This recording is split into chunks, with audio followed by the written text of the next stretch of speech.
Phone करके bank fraud करने वालों ने अब एक ऐसा नया तरीका निकाल लिया है जिससे अब देश का कोई भी शख्स, आम हो या खास, वीआईपी हो या वीवीआईपी, अब देश में किसी का भी बैंक अकाउंट सेफ नहीं है।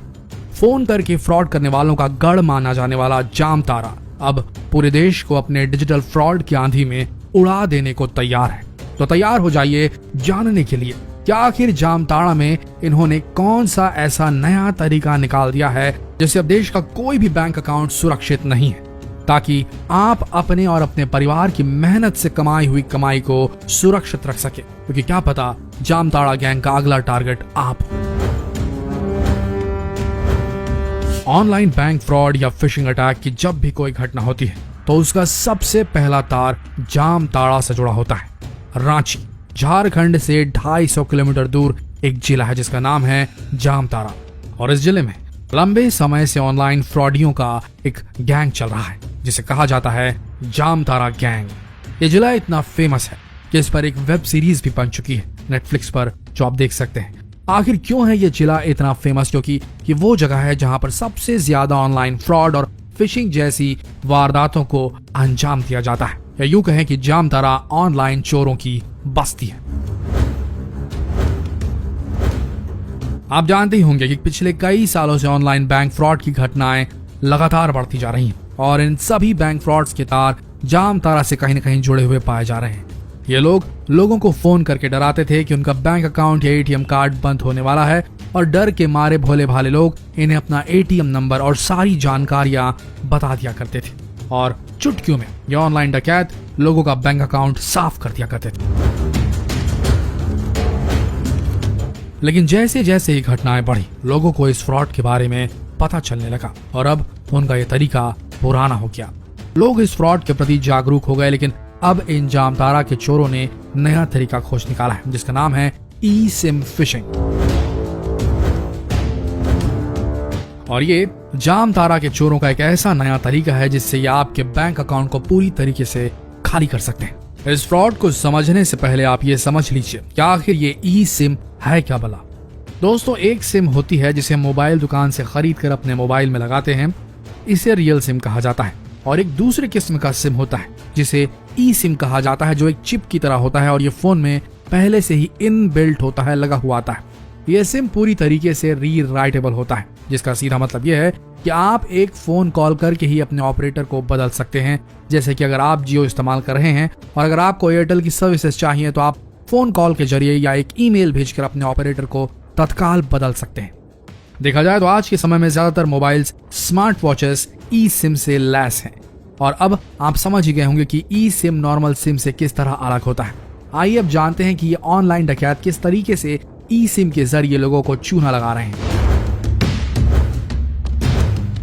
दोस्तों, इन साइबर क्रिमिनल्स का सबसे पहला टारगेट यही होता है कि वो किसी तरह से आपके मोबाइल नंबर को अपने पास ट्रांसफर कर ले, यानी कि सबसे पहले ये लोग आपका मोबाइल नंबर चुराते हैं।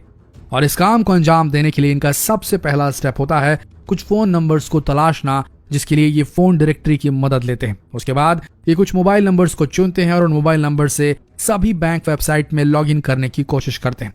लॉगिन करने के वक्त अगर कोई भी मोबाइल नंबर ओटीपी मांगता है तो समझ लीजिए उन्हें उनका शिकार मिल गया। उसके बाद ये सबसे पहले अपने टारगेट को एक मैसेज भेजते हैं, और ये एक वार्निंग मैसेज होता है जिसमें लिखा होता है कि अब नॉर्मल सिम के बदले ई सिम अनिवार्य रूप से लगाया जा रहा है और इसके लिए उन्हें केवाईसी करवाने की जरूरत है, नहीं तो आपका नॉर्मल सिम कुछ ही दिनों में बंद हो जाएगा। मैसेज भेजने के कुछ मिनटों बाद ये जो चोर होते हैं ये कस्टमर केयर एग्जीक्यूटिव बनकर अपने टारगेट को फोन करते हैं और उनसे कस्टमर की बेसिक डिटेल्स ले लेते हैं। साथ ही कस्टमर से आग्रह करते हैं कि वो अपने नेटवर्क सर्विस प्रोवाइडर को एक ईमेल भेज दे जिसमें लिखा हो कि उन्हें ई सिम एक्टिवेट करवाना है। इस प्रोसेस से आप समझ सकते हैं कि कस्टमर ने खुद ही अब ई सिम की डिमांड अपने नेटवर्क ऑपरेटर से कर दी है।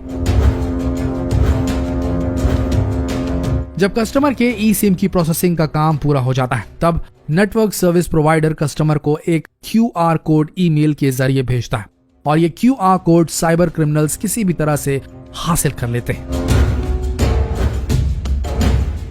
जब ये क्रिमिनल्स उस QR कोड को हासिल कर लेते हैं तब ये अपनी ई सिम वाले फोन पर आपका नंबर एक्टिवेट कर लेते हैं। अब इससे होता यह है कि आपका नंबर अब वो क्रिमिनल इस्तेमाल कर रहे हैं और कुछ ही दिन में आपका फिजिकल सिम कार्ड डीएक्टिवेट हो जाता है।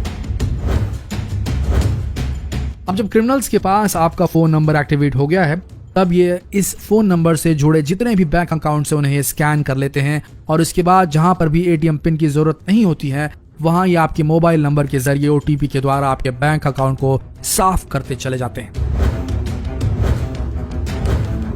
हाल ही में फरीदाबाद पुलिस ने 5 लोगों को ई सिम फिशिंग के मामले में अरेस्ट किया है, जिनमें से 4 जामताड़ा के हैं और इन अपराधियों ने कबूला है कि उन्होंने अब तक 300 से ज्यादा बैंक अकाउंट को साफ किया है।